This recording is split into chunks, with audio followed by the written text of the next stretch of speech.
कर देना।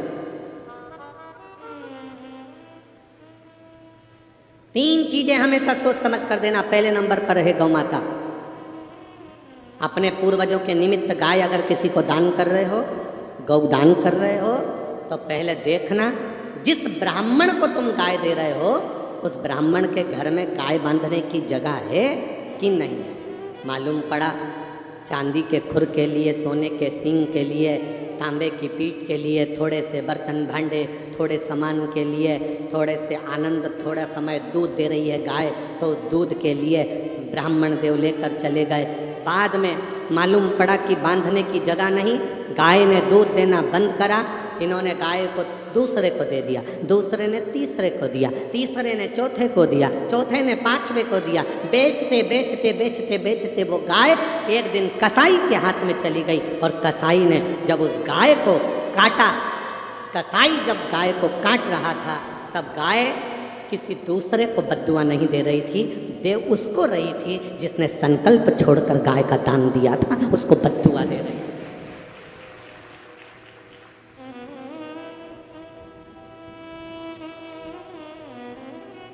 गाय 50 बार सोचना गौ माता को देने से पहले। गौ माता को देने से पहले 50 बार विचार करना कि गौ माता तुम्हारी सही जगह जा रही है कि नहीं जा रही है। बेटी को देने से पहले 50 बार विचार करना कि बेटी सही जगह जा रही है कि नहीं जा रही। एक पत्र आया है, देखिए।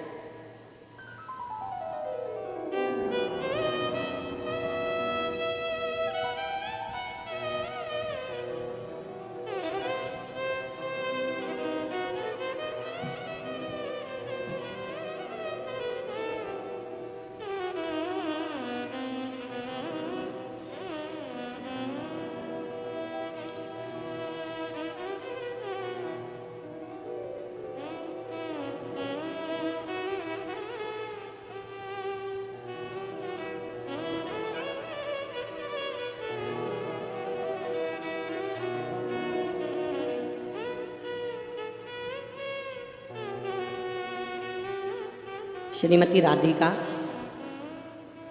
दसरू यादव, ग्राम ढाबा से हूँ, मायका भट गांव में है। कहीं बैठी हो तो हाथ हिला सकती हैं, अगर कहीं बैठी हो तो हाथ हिला सकती हैं। श्रीमती राधिका दसरू यादव, ग्राम ढाबा से हूँ, पर रहती हूँ मायका भट गांव में।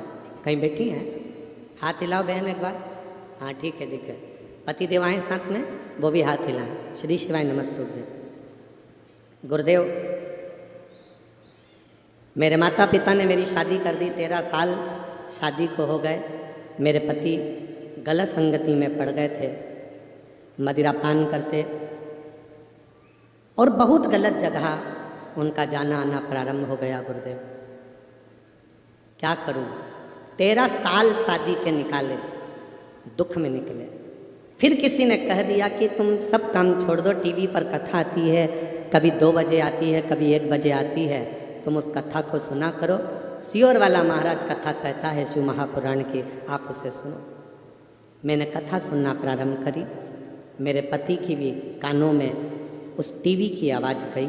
मेरे पति ने भी थोड़ी बहुत कथा श्रवण करी। 13 साल से नशे में रहते थे, मदिरा का नशा करना, गलत कार्य करना, गलत लोगों में बैठना उठना चलता था। गुरुदेव, मेरे बाबा की कृपा क्या होती है, आपके मुख से सुनकर 1 लोटा जल मंदिर में चढ़ाना प्रारंभ करा, उसका जल लाकर मेरे पति को दे देती थी आचमन करने के लिए। बाबा की कृपा का क्या गुणगान करूं गुरुदेव। खूब रोती, मंदिर में झाड़ू पोछा लगाती कि मेरे पति की मदिरा छुड़ा दो, गलत काम छुड़ा दो। 13 साल हो गए शादी को, पर उनकी दारू नहीं छूट रही, आप छुड़ाओ बाबा। झाड़ू पोछा करती, मंदिर का श्रृंगार करती, बाबा से निवेदन करती, और बाबा की ऐसी कृपा हुई गुरुदेव, आस्था चैनल पर आसन लगाकर कथा श्रवण करती। शिव की कृपा से मेरे पति ने 2021 में आपकी कथा श्रवण करते करते सावन के महीने से मदिरा को छोड़ दिया कि आज के बाद कभी नहीं पीऊँगा। गलत संगति को छोड़ दिया। बाबा, आज मेरे पति धन्य हैं। मेरे पति को मैं नमन करती हूँ, प्रणाम करती हूँ।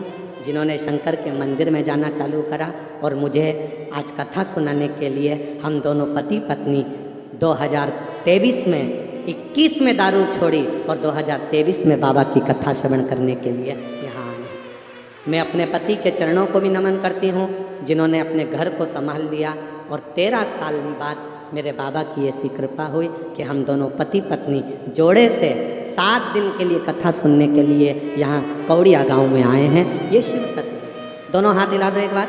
हर हर महादेव। बधाई आपको, बहुत बहुत साधुवाद जो आप मदिरा के नशे को दूर कर अपने परिवार के साथ में यहाँ शिव कथा सुन रहे हैं। बैठिए। श्री शिवाय नमस्ते।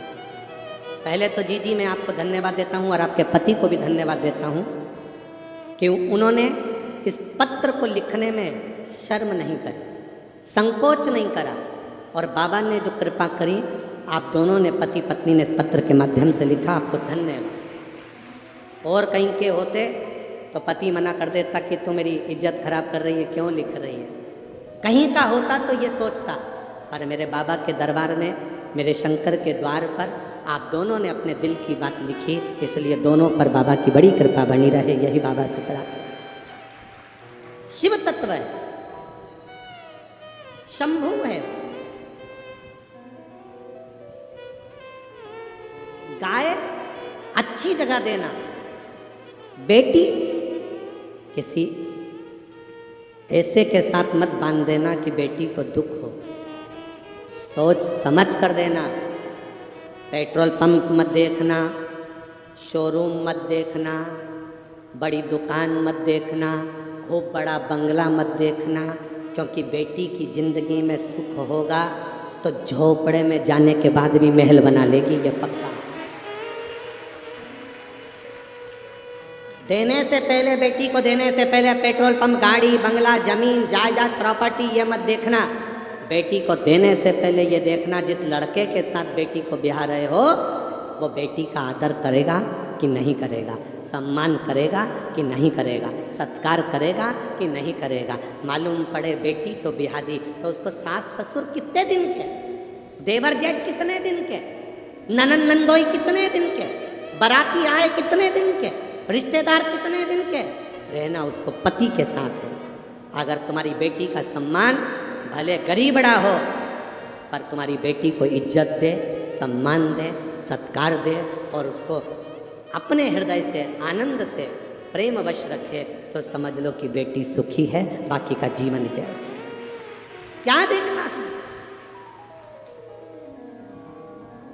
हमने कई जगह पर कईयों के घर में 5-5 पेट्रोल पंप हैं, 4-4 गाड़ियां हैं, 8-8 नौकर लगे, सोफा सेट, डिनर सेट, सोने के सेट, हीरे के सेट और बहू अब सेट। तो क्या मतलब? वो धन वो वैभव हो सकता किस काम की अगर लड़की का हृदय दुखे तो। गाय गलत जगह जाती है तो दान करने वाले को रोना पड़ता है और बेटी गलत जगह जाती है तो कन्या दान करने वाले बाप को रोना पड़ता है। रोना पड़ेगा। तीसरे नंबर पर है लक्ष्मी, पैसा। किसी एरे गेरे नत्थु खेरे के हाथ में, ऐसे के हाथ में, कभी ऐसे के कटोरे में पैसा मत दे देना कि वो शाम को मदिरा की दुकान में तुम्हारे पैसे से मदिरा पी रहा हो, दारू का नशा कर रहा हो, जुआ खेल रहा हो, मांसाहार कर रहा हो, मदिरा पान कर रहा हो। ऐसे के कटोरे में कभी पैसा मत देना। ऐसे को तुम्हारा धन कभी मत देना कि वो तुम्हारे धन का सदुपयोग ना करे। भगवान की भक्ति में, भगवान के भजन में या भोजन में तुम्हारे पैसे को ना लगाकर खुद के व्यसन में, खुद की प्रसन्नता में, खुद के सुख में खर्च करे। ऐसी जगह धन मत देना। धन ऐसे को देना जहाँ तुम्हारी सही जगह पर लग सके, सही जगह पहुँच सके। उस धन की कीमत को समझो।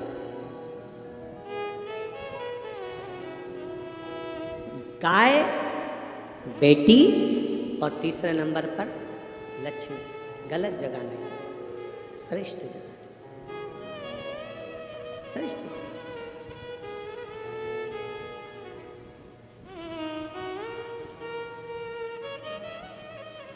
पहले देखो कोई भूखा है, कोई भूखा है तो अपने धन से पहले उस भूखे के भोजन कराने का प्रयास करो। धन को सही जगह लगा, सही स्थान। और हम तो आप लोगों से भी कहेंगे, आप लोग अगर 1 रुपया भी दान करते हो, जितने लोग आस्था चैनल पर कथा सुन रहे हैं, फेसबुक यूट्यूब पर सुन रहे हैं, और जितने लोग आप यहाँ कथा सुन रहे हो, तुमने जो धन दान किया है, जिंदगी में एक बार सीहोर कुबेरेश्वर धाम आकर जरूर देखना कि सही जगह लग रहा है कि नहीं लग रहा है। अपने धन का सदुपयोग हो रहा है, नहीं हो रहा।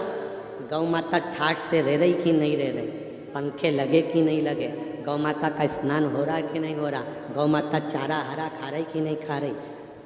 लोगों के भंडारे के लिए तुमने दान दिया तो लोग 20-20, 25-25 हजार आदमी रोज भोजन कर रहा है कि नहीं कर रहा, आकर जरूर देखना। अभी तो निर्माण कार्य चालू है, फिर भी बाबा की कृपा है, आने वाले समय में तो कुबेरेश्वर धाम पर मशीनों द्वारा भोजन बनना प्रारंभ हो जाएगा, तो 1 लाख व्यक्ति एक बार में भोजन कर कर बाहर निकल जाएगा। इतनी व्यवस्था करी जाए, आकर जरूर देखो कि तुम सही जगह लगा रहे हो कि नहीं लगा रहे। किसी आड़ी टेढ़ी जगह तुम्हारा दिया हुआ धन तो नहीं जा रहा। 50 बार विचार करना तब धन देना, 50 बार विचार करना तब बेटी देना, और 50 बार विचार करना तब गौ माता का दान करना। देने से पहले विचारना। ब्रह्मा जी ने दक्ष प्रजापति को बुलाया और दक्ष प्रजापति से कहा, दक्ष मेरा मन है कि मैं ये समुद्र मंथन में निकली हुई सुरभि गाय तेरे को देना चाहता हूँ, तू रख सकता है। तो दक्ष प्रजापति ने कहा ब्रह्मा जी से, पिताजी आप कहते हो कि मैं गाय ले लूँ, आप कहते हो कि मैं सुरभि ले लूँ, आप कहते हो कि मैं कामधेनु ले लूँ, आप कहते हो कि नंदा सुभद्रा बहुला ले लूँ, मैं लेने को मना नहीं है, पर दुख आप मुझे दे रहे हो तो पहले समझ लो कि गाय मेरे पास रहेगी तो मैं पाल सकता हूँ, मैं उसको पोष सकता हूँ, मैं उसको आनंद में रख सकता हूँ। तब ब्रह्मा जी ने कहा, सुनो दक्ष प्रजापति, तुम्हारी जो धर्म पत्नी है वीरणी, दक्ष प्रजापति तुम्हारी 2 धर्म पत्नी, एक वीरणी एक प्रसूति, तो तुम्हारी जो धर्म पत्नी है वीरणी, जिसके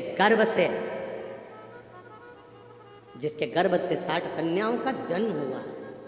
कितनी कन्या? 60। इतनी कन्याएं उसके यहाँ जन्मी।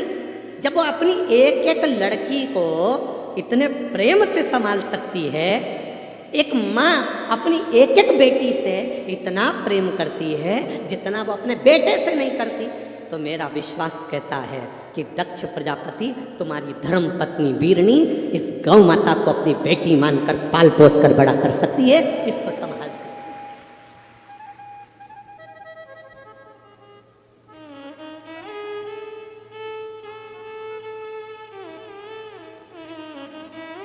एक बात हमने कह दी थी पहले कथा में, तो उसका लोगों को बहुत बुरा लगा था।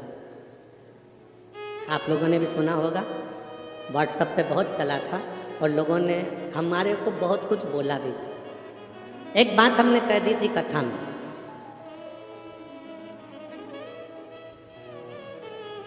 आज फिर बोलेंगे तो लोग फिर चालू हो जाएंगे, पर हमारी भी आदत है बोले बिगड़ देते नहीं। जो बात पहले कही थी आज फिर कह रहा है। जैसे दक्ष प्रजापति की पत्नी वीरणी 60 कन्याओं को हृदय से लगाकर पालती है, पोसती है, तो दक्ष प्रजापति के घर में ब्रह्मा जी गाय देने को तैयार हो गए कि ये इतनी बेटी को पाल रही है तो मेरी भी एक बेटी गौ माता को पाल लेगी। हमने एक बात पहले कह दी थी कि आपकी बेटी का विवाह ऐसे घर में करना जिस घर में पहले से बहन बेटियां हो, तो बेटी देना जिससे उस माँ को मालूम पड़े कि बेटी का दर्द क्या होता है। इस बात का बहुत विरोध हुआ था। जिसके घर में बेटी है उसके घर में बेटी देकर देखना। तो माँ जैसे अपनी बेटी को विदा करती है और उसकी बेटी को अगर कोई तकलीफ आती है तो वो माँ ये सोचे कि ये भी किसकी बेटी है, मैं अपनी बहू को तकलीफ क्यों दूँ।